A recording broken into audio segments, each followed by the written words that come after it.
For our introduction, this is a project on school or classroom website showing the showcase of the academic programs, research projects, and technological innovation offered by the college. It serves as an informative and engaging platform for students, teachers, and visitors who wants to learn more about science and technology at Eastwoods College. So here's the HTML code.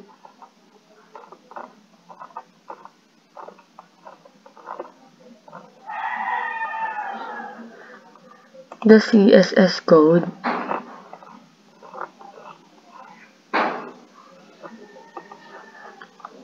And the JavaScript code.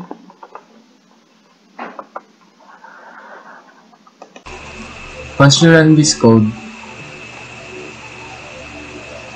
this site will appear, and once you click the About button, automatically you will be taken to our school, so as the classes, schedule, announcement, and contact. And that's it for our video presentation on this school website.